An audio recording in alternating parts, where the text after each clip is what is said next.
Donc on va commencer à étudier la création des tracés dans Illustrator. Vous pouvez donc utiliser l'image disponible à cette adresse 2ALLOUT, précédée de évidemment bit.ly/.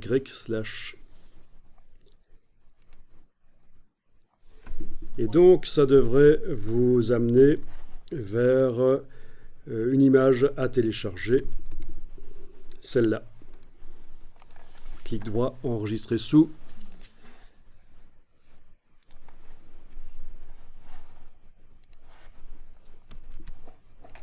Et on va la mettre dans Illustrator. Donc vous pouvez fermer les fichiers ouverts dans Illustrator et on en crée un nouveau. Alors attention, regardez bien. Si vous prend un jour l'envie d'ouvrir une image pixel dans Illustrator en faisant fichier ouvrir, vous allez avoir l'impression que ça fonctionne. La voilà. Donc en fait, j'ai fait fichier ouvrir, je suis allé chercher l'image pixel et Illustrator m'a créé un document Illustrator et a mis l'image dedans. Mais si vous allez voir toutes les palettes de Illustrator, palette des formes, palette des symboles, palette nuancier, tout est vide en fait. Parce qu'on n'a pas démarré d'un document de départ Illustrator. On a, oui, c'est un document qui ne contient rien en fait. Donc c'est très ennuyeux. Donc ne faites pas ça, même si on a l'impression que ça fonctionne, ne faites pas fichier ouvrir. Il faut d'abord faire un nouveau document, par exemple sur base du profil impression, en RVB par exemple, voilà. Format A4 par exemple horizontal, bon, peu importe. Et dans ce document, vous importez votre image par fichier importé. Et ce document contient plein de choses, des nuances, des brushes dans la palette des formes, etc. Donc c'est beaucoup mieux d'importer les images pixels dans Illustrator plutôt que de faire fichier ouvrir. Le truc vicieux, c'est que ça marche en fait, quand on fait fichier ouvrir. Sauf que non, ça marche pas.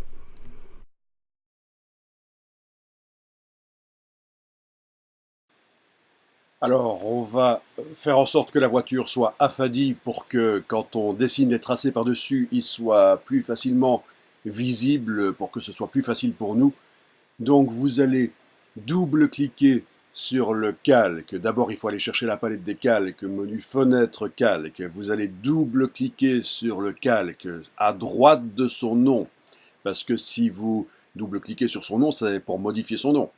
Mais là, on va double-cliquer à droite de son nom, ça fait apparaître ses options, et vous allez cocher l'option qui s'appelle modèle.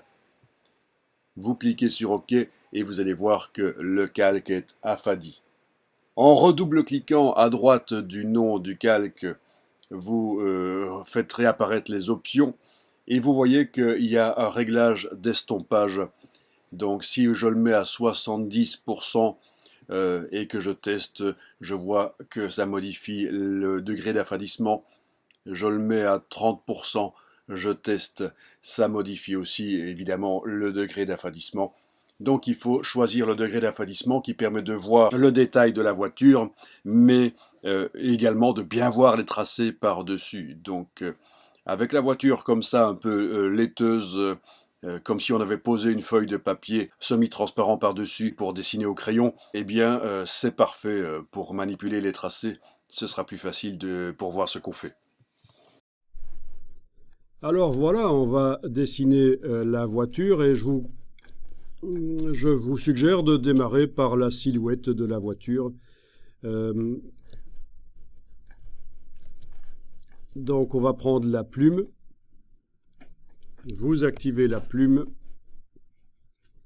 Quand vous amenez la plume sur le plan de travail, on vous dit qu'on ne peut pas écrire sur le plan de travail, il y a un crayon avec un sens interdit. Mais c'est parce qu'en fait le calque modèle est verrouillé. Il va falloir que je crée un calque nouveau dessus. Nouveau calque, voilà. Dans le document, on va travailler sur un nouveau calque.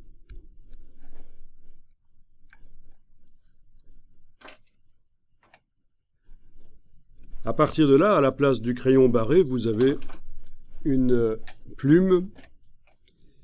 Alors, pour être plus précis, vous allez enclencher la touche verrouillage majuscule sur le clavier.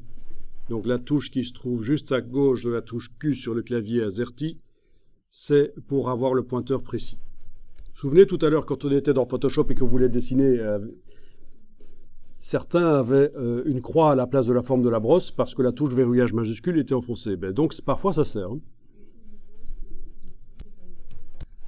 Donc la croix c'est mieux que la plume parce que c'est plus précis. Mais on peut travailler avec la plume visible. Disons que pour un débutant, je pense que la croix c'est plus parlant. Alors vous allez faire la même chose que moi. Vous allez positionner le pointeur. D'abord, il faut zoomer. Regardez à quel point j'ai zoomé sur mon document ici. Vous allez positionner le pointeur à cet endroit-là et vous allez cliquer. Je vous rappelle que cliquer, ça veut dire qu'on enfonce le bouton de la souris, mais sans bouger la souris en même temps. C'est un clic. Voilà, j'ai cliqué. Je le dis parce que souvent, il y en a qui font du cliquer-glisser. Ils essayent de dessiner. Ce genre-là, par exemple, voilà, ça. Ça, c'est pas un clic. Hein. Donc, ce qu'on vient de faire là, c'est bien un clic. Ensuite, sans enfoncer le bouton de la souris, on va aller se positionner plus loin. Là, par exemple. Et là, on va faire un cliquer-glisser, mais attention, gardez bien le doigt enfoncé sur la souris. Voilà, cliquer-glisser. Ce que vous voyez là, c'est une tangente. Il va falloir la faire, pas la mettre dans n'importe quel sens, il va falloir la mettre comme ça, voilà. Vous glissez comme ça. Vous la faites petite comme ça, c'est très bien. Ok. Quand vous enfoncez la touche CTRL sur le clavier, qu'est-ce que vous voyez apparaître? Une flèche noire ou une flèche blanche? Vous avez lâché le bouton de la souris, vous enfoncez la touche CTRL, vous la gardez enfoncée, qu'est-ce que vous voyez? D'accord, donc je vais moi supprimer ça et refaire pour ceux qui n'y arrivent pas. Et je vais même zoomer comme ça, ce sera encore mieux. On clique à cet endroit-là. Puis, sans enfoncer le bouton de la souris, on va plus loin ici, on fait un cliquer-glisser. Éventuellement, vous avez besoin de bouger l'image dans sa fenêtre. Parce que bon, voilà, si je clique là et que je veux aller mettre mon point sur ma voiture, là, je dois absolument enfoncer la barre d'espacement pour avoir le raccourci de la main, lâcher la barre d'espacement, je n'ai plus le raccourci de la main, aller faire un petit cliquer-glisser ici, et voilà. Donc, je répète, on positionne le pointeur à cet endroit-là, on clique, sans enfoncer le bouton de la souris, on va plus loin. Au besoin, on enfonce la barre d'espacement sur le clavier pour bouger l'image dans sa fenêtre, pour voir la partie où je veux aller mettre mon deuxième point. Une fois que l'image est bien positionnée, bien sûr, avec la barre d'espacement et de cliquer et glisser, je lâche la barre d'espacement. Donc ça veut dire que ce n'est plus la main, c'est à nouveau la plume. Et je fais un cliquer glisser avec la plume, et voilà. On lâche le bouton de la souris et on en est là. Alors, vous voyez que la droite n'épouse pas la forme de la voiture. Mais c'est ce qu'on va faire maintenant. En enfonçant la touche CTRL du PC ou la touche CMD du Mac, vous allez pouvoir bouger la première poignée, voilà, de manière à ce qu'elle épouse la forme. C'est une courbe, c'est pour ça qu'on appelle ça les courbes de Bézier, parce que ça a été inventé dans la ville de Béziers. Non, je rigole, c'est un monsieur qui s'appelait Béziers. Je vais aller plus loin, barre d'espacement en cliquer glisser. Ben oui, c'est la main pour bouger dans la fenêtre. Je vais plus loin, je vais par exemple ici, et avec la plume, je fais donc un petit cliquer-glisser, une petite tangente comme ça. Puis, touche CTRL du PC, j'ajuste. Et voilà, ça c'est la technique pour faire des courbes de Bézier dans Illustrator. Si vous avez foiré, vous pouvez toujours faire un CTRL-Z, plusieurs fois même. Cliquez, glissez, touche CTRL du PC, on ajuste. Alors on est en train de faire un tracé qui a un fond blanc, et ça peut être ennuyeux. Donc on va faire en sorte que le tracé qu'on est en train de faire n'ait ni fond blanc, ni contour. Donc voilà, les diagonales dans les deux là.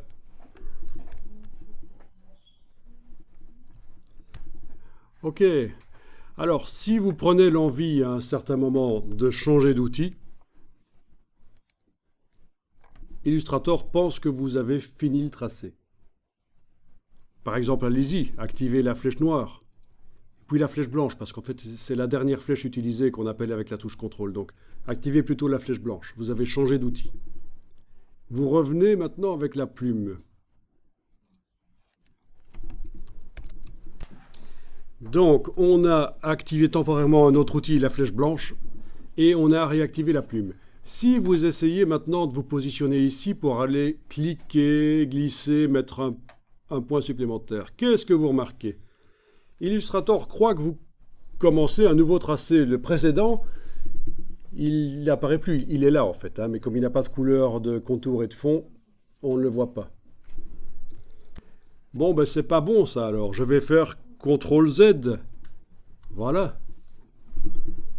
Il faut que j'indique à Illustrator que je veux continuer le premier tracé. Et ça, je le fais en cliquant sur le point d'ancrage là, avec la plume. Cliquer, c'est-à-dire pas cliquer glisser, mais bien cliquer. Ensuite, sans enfoncer le bouton de la souris, je vais plus loin et en effet, on a une droite là et on peut peut-être faire un petit clic ici. Et voilà. On n'a pas toujours besoin de tangente. Si c'est une droite, ben on ne va pas aller mettre une tangente. La tangente, c'est quand on veut influencer la courbe par la suite. Avec la flèche blanche. Aller travailler la tangente pour travailler la courbe. Mais non, là, il y a une droite. Donc, un clic suffit. Donc en effet, le tracé qu'on est en train de faire, à quoi va-t-il servir? Il pourrait servir à dessiner en vectoriel une voiture bien sympa avec des aplats ou des motifs dedans. On fait une forme qui va avoir de la couleur. Ou alors ça pourrait servir à faire un masque pour enlever le décor autour de la voiture. En effet. Et dans Photoshop, c'est le même principe en fait. On fait ça dans Illustrator, mais on serait dans Photoshop en train d'étudier le tracé, ce serait exactement le même principe. La manipulation des vecteurs est la même en fait. Donc quand vous avez affaire dans Photoshop à un objet à bornette et que vous voulez supprimer son décor, on l'entoure avec un tracé vectoriel qui va devenir un masque vectoriel dans Photoshop. Ici on l'entoure avec un tracé dans Illustrator qui va devenir un masque d'écrêtage dans Illustrator. C'est la même chose qu'un masque vectoriel Photoshop. En fait ça porte deux noms différents, mais masque vectoriel Photoshop ou masque d'écrétage Illustrator, c'est la même chose. Ou alors, dans Illustrator, je peux en faire une forme qui va contenir des motifs, des dégradés, tout ce qu'on veut, pour faire un truc sympa. Ok, ben écoutez, je vais continuer le boulot ici, et puis vous allez tester, mais regardez bien.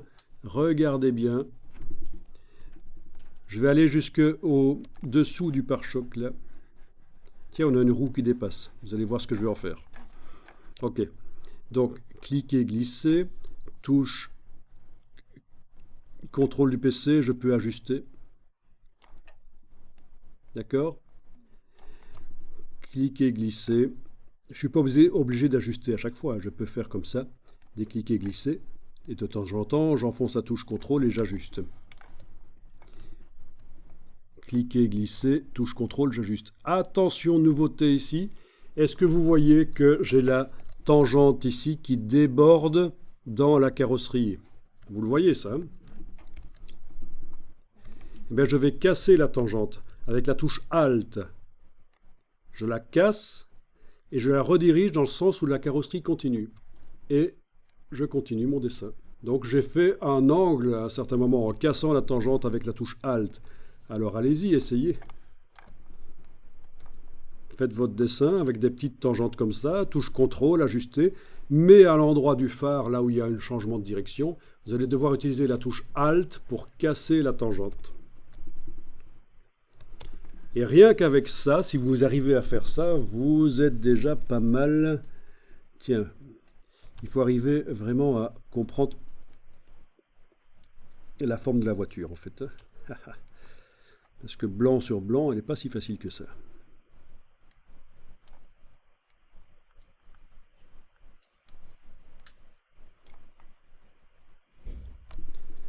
Voilà.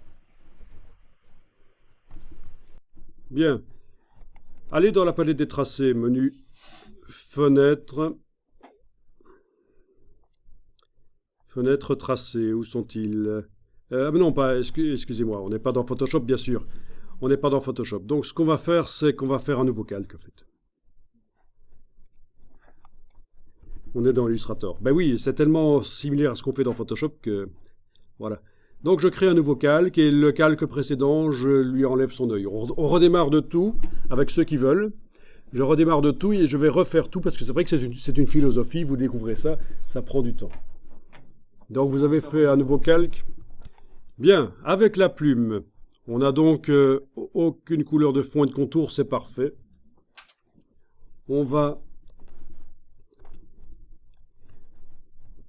enfoncer déjà la touche verrouillage majuscule. On va cliquer à cet endroit-là, sans bouger la souris. Alors, regardez ici, j'ai double-cliqué sur le calque parce qu'il était en vert et c'est vraiment pas génial. Je suis allé le mettre en magenta, les vecteurs. D'accord? Double-clic sur le calque 3 et je fais passer la couleur des vecteurs en magenta au lieu de vert clair parce que vert clair sur le fond gris, c'était pas génial. Ok, on a donc posé le premier point à cet endroit-là sans bouger la souris, c'était un clic. On va plus loin ici, sans enfoncer la souris, et on va faire un cliquer glisser, ce qui me fait un point avec une tangente. Je lâche le bouton de la souris. Touche CTRL sur le PC. Je vais prendre la première poignée. Pourquoi je parle de la première poignée? Ben parce que dans le sens du tracé, dans le sens où je l'ai créé, c'est la première qui arrive là. Vous voyez que les poignées sont rondes et les points d'ancrage, ils sont carrés, les points par lesquels passe le tracé, le point d'ancrage. Donc c'est vraiment la poignée ronde que je prends et je vais la positionner pour épouser la forme de la voiture, donc comme ça. Je lâche la touche contrôle, c'est l'outil plume qui revient.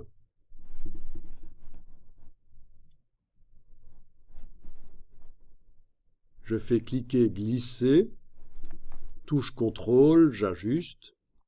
Je fais cliquer, glisser ou clic, si je pense qu'il n'y a pas besoin de tangente à cet endroit-là.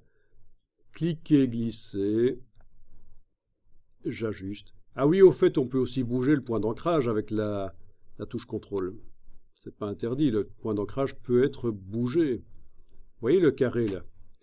On peut carrément le bouger.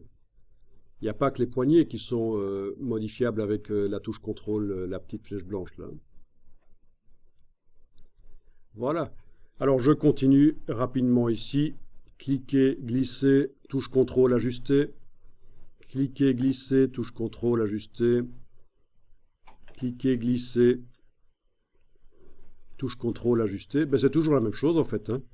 Cliquer, glisser, touche contrôle, ajuster. Sauf ici où j'ai un changement de direction.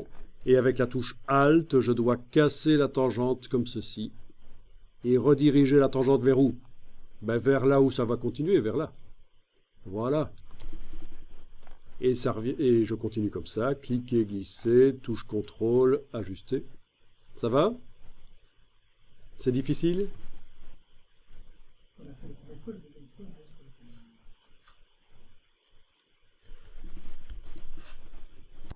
Allez, je recommence un calque et je vous remontre. Donc, open your eyes, ouvre tes ouilles.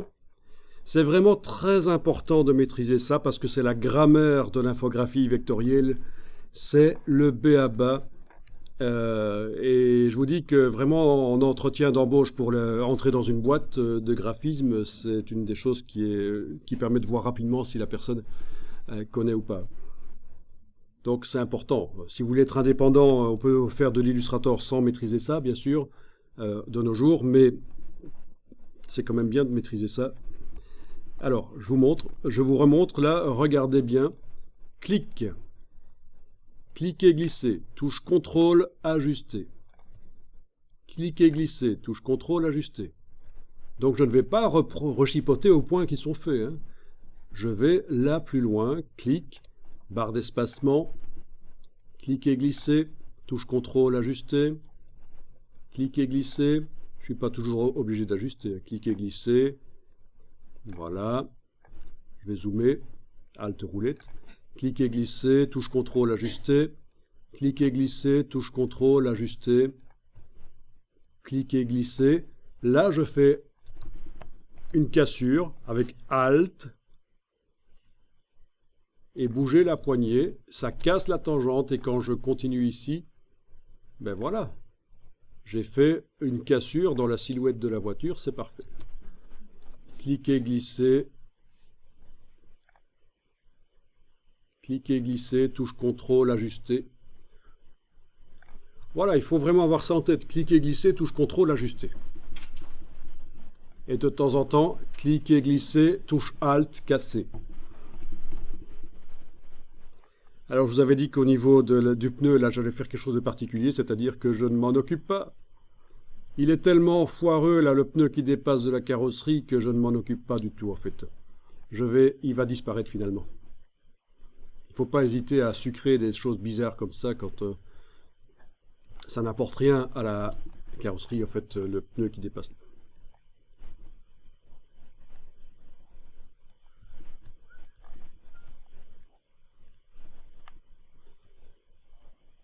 D'accord? Je vais vous écrire les raccourcis, comme ça vous allez vraiment voir. Je vais vous faire ça dans un petit fichier texte ici, vous allez voir que c'est pas très compliqué. Donc voilà le résumé. On commence par un clic, plus loin, on fait ensuite un cliquer-glisser. On enfonce la touche CTRL du PC, et on ajuste la poignée de tangente. Plus loin, on fait ensuite un cliquer-glisser. On enfonce la touche CTRL, on ajuste la poignée de la tangente. Plus loin, on fait un cliquer-glisser. Et peut-être qu'il est bon qu'il n'y a pas besoin d'ajustement, donc je vais encore plus loin, je fais un cliquer-glisser. Toujours pas besoin d'ajustement, je vais plus loin, je fais un cliquer-glisser. Et à un certain moment, quand j'ai un changement de direction dans la silhouette, une cassure, je suis obligé d'utiliser la touche Alt et casser la tangente en la prenant par sa poignée. Et ce qui n'est pas indiqué ici, c'est que la tangente, la cassée, doit être dirigée vers là où le tracé continue. Va continuer. Voilà. Et puis, ça continue. Plus loin, on fait un cliquer-glisser. Donc, c'est pas sorcier, en fait, hein. C'est juste une habitude. Au début, c'est toujours un peu pénible.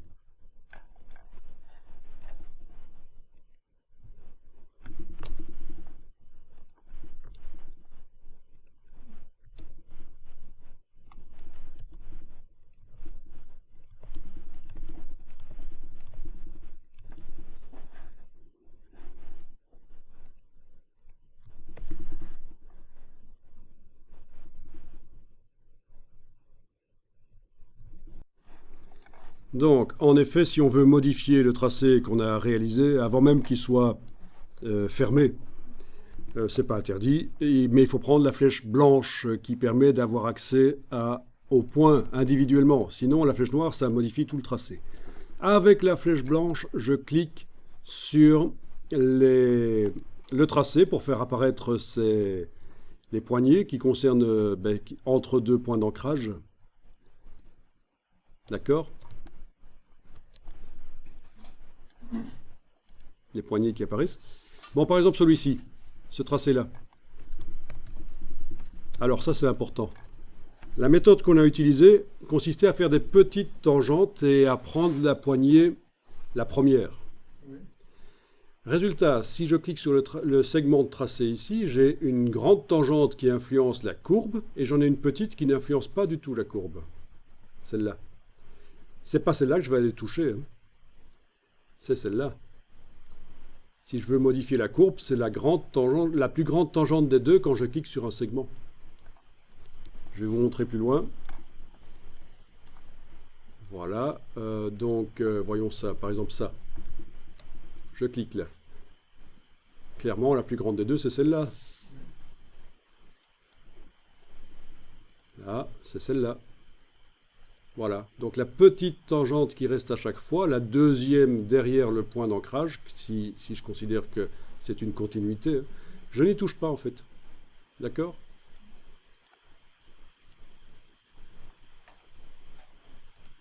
C'est toujours la première qu'on va chipoter. Voilà. Ben oui, parce que voilà, sinon c'est difficile.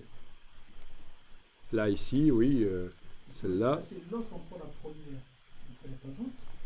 Alors, je répète ici, je vais recommencer. Allez, à partir d'ici, pour répondre à ta question. Hein. Je mets un premier point d'ancrage. Clic. Ah, en jaune, ça ne va pas le faire. Voilà, j'ai un premier point d'ancrage. Sans enfoncer le bouton de la souris, je vais plus loin. Je fais un cliquer-glisser. Touche CTRL, je vais prendre la poignée. Et ta question c'est, tiens, si pour mettre le troisième point, je dois cliquer sur ce point-là ou sur celui-là? Mais aucun des deux, en fait. Si tu fais ça, c'est la cata. Ben, il suffit d'aller plus loin et cliquer-glisser. Voilà, parce qu'en fait, tu vois, c'est attaché, il y a un élastique. Illustrator sait que tu vas continuer le tracé, tu n'as pas besoin d'aller cliquer sur le point d'ancrage ou sur la poignée. Surtout pas. Sinon, ça fait des nœuds. Non, il faut faire des clics et glisser. Voilà, tout simplement, plus loin. Voilà. C'est pas compliqué.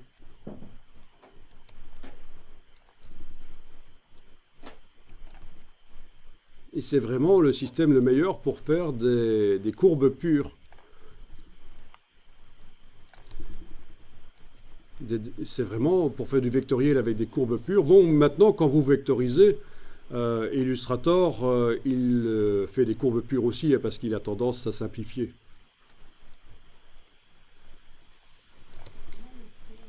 Ça, c'est ce qu'on choisit. Voilà, je vais continuer rapidement ici. Alors maintenant, si c'est pour faire un dessin et que la voiture originale n'apparaîtra plus, on n'est pas obligé d'être totalement fidèle à ce qui est visible. Vous voyez ce que je veux dire, hein? Si c'est juste un modèle qui va finalement disparaître, on n'est pas obligé d'être totalement fidèle. Ça ne sert à rien, quoi. C'est juste une inspiration, la voiture, à ce moment-là. Donc à vous de voir. Est-ce que c'est un masquage de la voiture que je suis en train de mettre au point, un masquage vectoriel ? Auquel cas, il faut évidemment que ça colle bien à la silhouette de la voiture, ou est-ce que c'est juste une inspiration et j'aurais pu même ne pas tenir compte de certains détails. Alors, faites gaffe quand même, pour les pneus, on a toujours le problème qu'on a tendance à oublier qu'il y a des pneus et on continue. Maintenant, pour des illustrations, on peut aussi faire uniquement la carrosserie et les pneus, les faire dans un autre tracé. Oui, parce qu'une fois que vous maîtrisez le système, vous pouvez vraiment faire, au départ d'une voiture comme ça, faire une douzaine de tracés. Il y en aura pour les phares, il y en aura pour les vitres, il y en aura pour les pneus. Vous pourrez mettre des couleurs différentes et des dégradés, et vraiment faire une illustration au départ d'une photographie. C'est très sympa.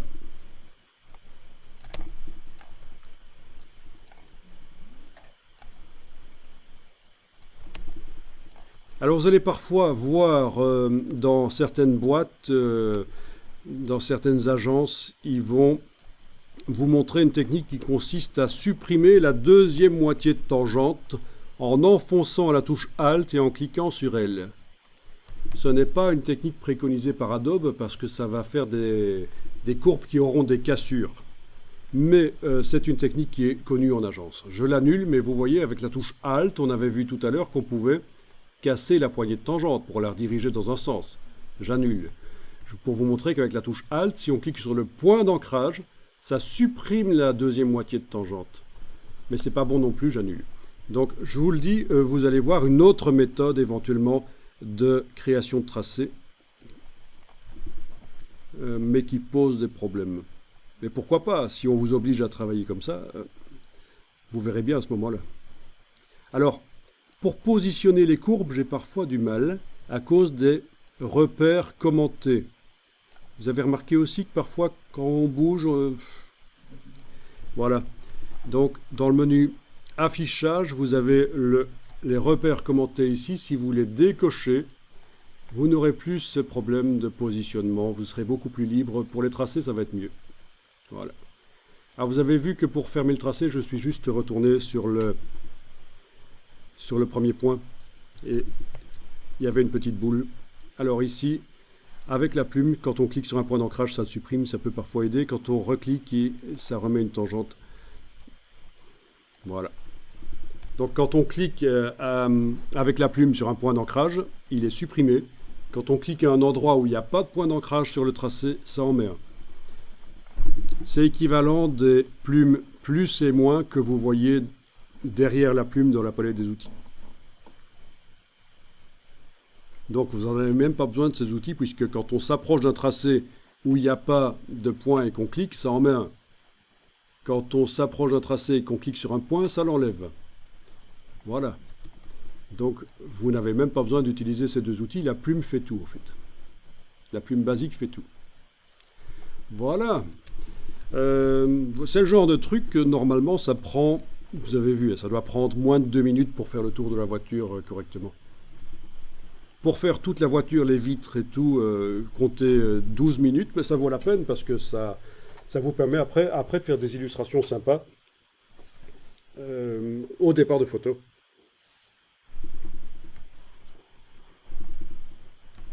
Bon, par exemple, allez-y, faites les vitres si ça vous amuse, et voilà.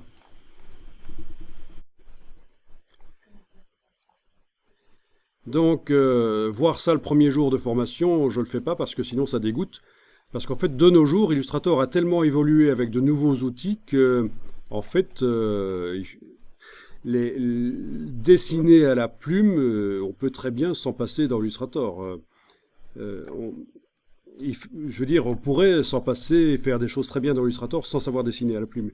Il y a tellement de choses qui ont été développées, notamment au niveau de la vectorisation, des effets spéciaux, etc., que les motifs et tout, que on peut très bien s'en passer. Si vous voulez totalement vous en passer, vous pourriez même dessiner uniquement sur papier vos choses. Il faut que j'aille à l'intérieur, là je me gourre. Vous pourriez dessiner vos silhouettes sur papier et les vectoriser. Donc c'est possible aussi de s'en sortir comme ça. C'est Illustrator qui vous fait les vecteurs pour vous. Vous ne devez pas les faire à la plume nécessairement. Si vous êtes indépendant, que vous n'avez pas de compte à rendre à une boîte, pourquoi pas? Vous pouvez même dessiner en couleur et vectoriser en couleur, comme on a vu aussi. Pour les crèmes glacées, on a vu ça. Voilà, donc je vais continuer ici.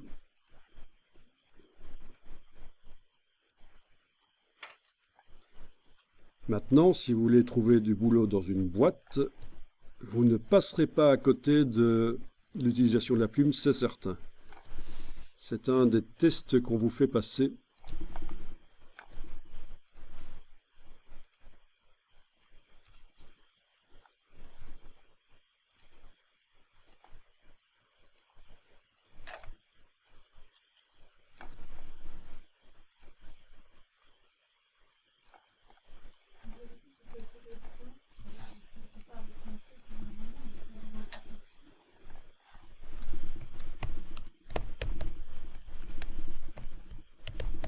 Et ce qu'on est en train de faire là, si c'est pour faire un masquage, c'est ce qu'on appelle du détourage.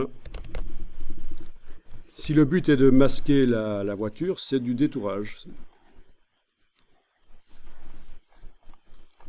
Mais mon but, en fait, vu que j'ai fait les vitres, c'est clairement pas du détourage. Mon but, c'est plutôt de faire un dessin.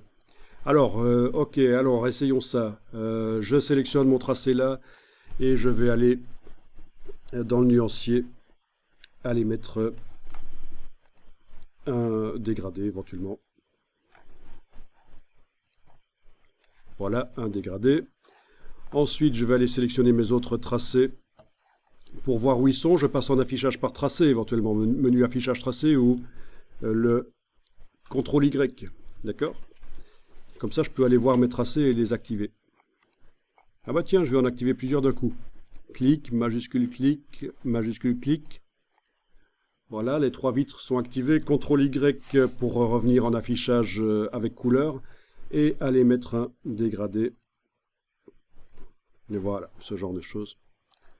Vous voyez qu'on peut très vite s'approcher d'une illustration en fait. Hein. En masquant, en enlevant le calque modèle, on voit ce que ça donne.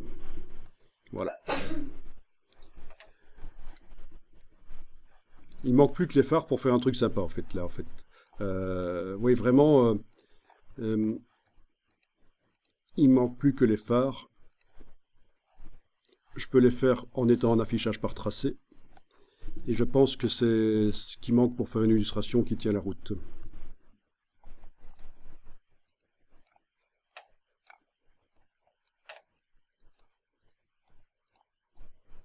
Ça va, vous êtes confiant?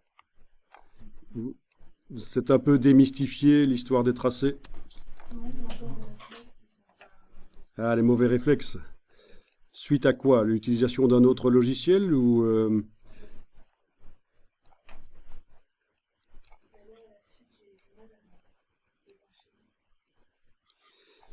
Eh oui, il y a un cap à passer.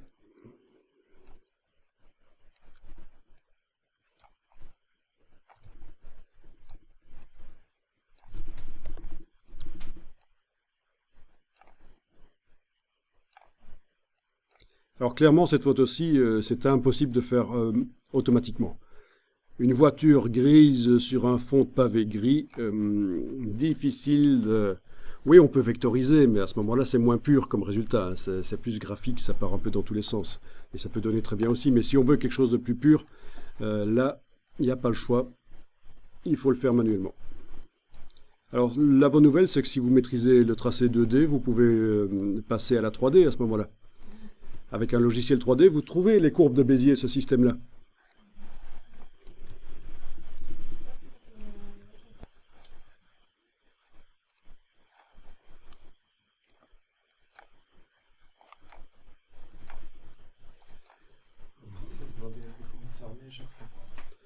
Ah, ce n'est pas obligatoire de faire des formes fermées. On peut aussi faire des formes ouvertes. Il n'y a pas de problème. Bon, voilà, c'est vite fait. Hein, petite illustration. Mais vous voyez qu'avec les phares, on sent déjà un peu plus ce volume. C'est vrai qu'il y a un truc bizarre pour les roues, d'accord.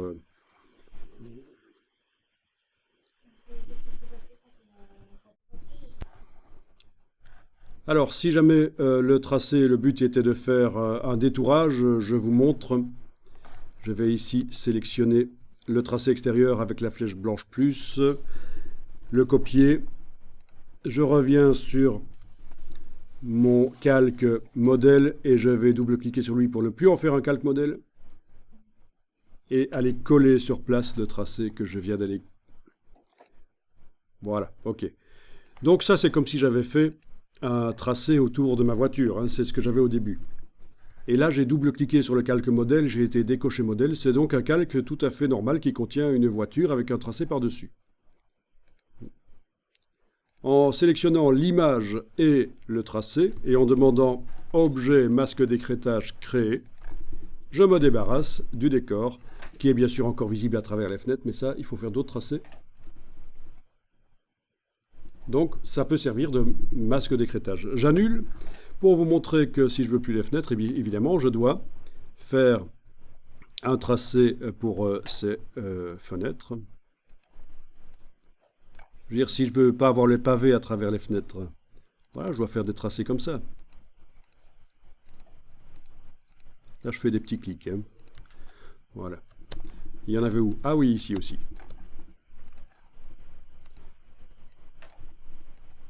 Tout ça paraît logique, hein. On voit les pavés à travers la voiture. Si je ne veux plus les voir, je dois détourer ça.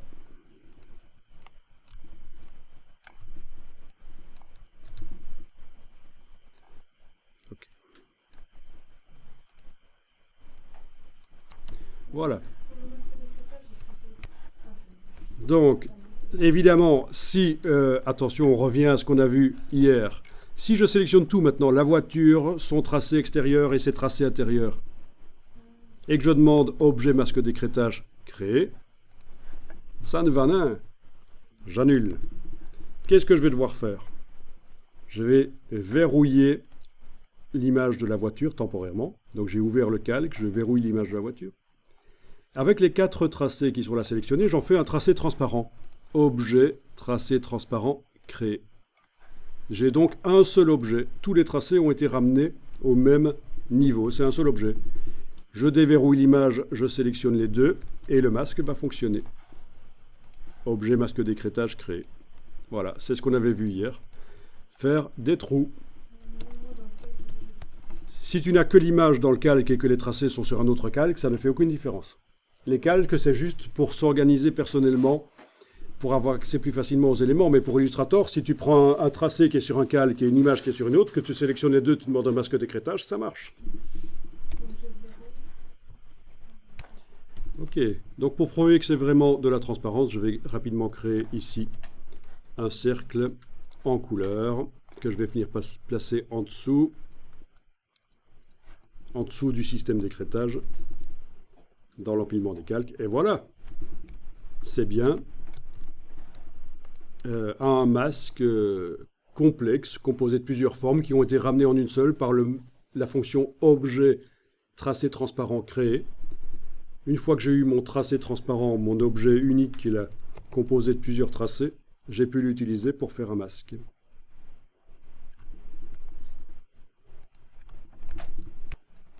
Donc la plume sur Photoshop fonctionne exactement de la même manière. Donc vous venez d'apprendre à faire la plume dans Illustrator et dans Photoshop en même temps. Et il y en a aussi une dans InDesign qui fonctionne de la même manière aussi. Par contre, si vous passez à CorelDRAW ou à Inkscape, vous aurez des systèmes similaires, mais pas exactement les mêmes. Donc il faut le savoir.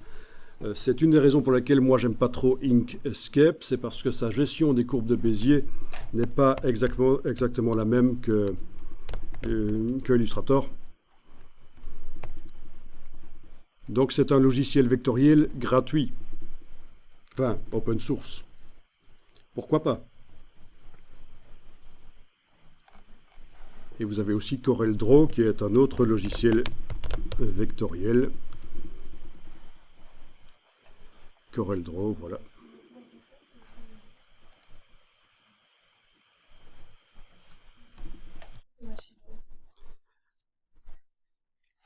Alors, je vais vous dire, moi j'ai entendu parler de méthodes d'apprentissage dans les écoles. Ils font ce genre de choses. Je redémarre de la voiture de départ, je double-clique sur le calque, là, je la transforme en modèle. Dans certaines écoles, ils vont expliquer une méthode qui est celle-ci. Je crée un calque, voilà, je travaille sur le calque. Ils vont dire, voilà, au départ, vous faites ça. Clic, clic, clic, clic. Vous faites uniquement des droites. Et puis après, quand ce sera fini, vous viendrez mettre les courbes. Bon, personnellement, c'est vraiment pas professionnel comme méthode, en fait. Hein. Mais je sais que pour simplifier les choses dans les écoles, voilà ce qu'ils expliquent. Et évidemment, ça, c'est pas très difficile à faire. Hein. Cliquer et faire des droites, ça, on sait faire. Et ensuite, derrière la plume, on a un outil, l'outil de conversion, qui permet d'aller mettre des courbes. Voilà. Touche CTRL va en fait appeler la dernière flèche qui a été activée. Il faut le savoir. La touche CTRL appelle la dernière flèche qui a été activée. Et ici, ça ne marche pas. Je vais être obligé de le faire comme ça, voilà. Donc vous avez à la fois l'outil pour mettre des tangentes aux points qui n'en ont pas, sans faire des nœuds comme ça, bien sûr. Il faut aller dans le bon sens. Puis vous avez la touche, ah voilà, là maintenant ça marche, la touche CTRL du PC pour bouger. Franchement, vous faites ça en test d'embauche d'entreprise, c'est couille. Faire des droites et puis aller modifier, parce qu'en fait, un vrai tracé, les courbes, ça se fait au moment où on fait le tracé. Cette méthode-ci, je peux comprendre qu'on l'explique dans les écoles parce que ça permet de simplifier les choses. Mais ça prend finalement plus de temps. Je veux dire, un tracé, ça se fait de manière interactive. Je veux dire, pendant qu'on fait le tour de l'objet, on fait attention aux courbes qu'on est en train de faire. C'est ce qu'on a fait en fait, hein. Donc voilà.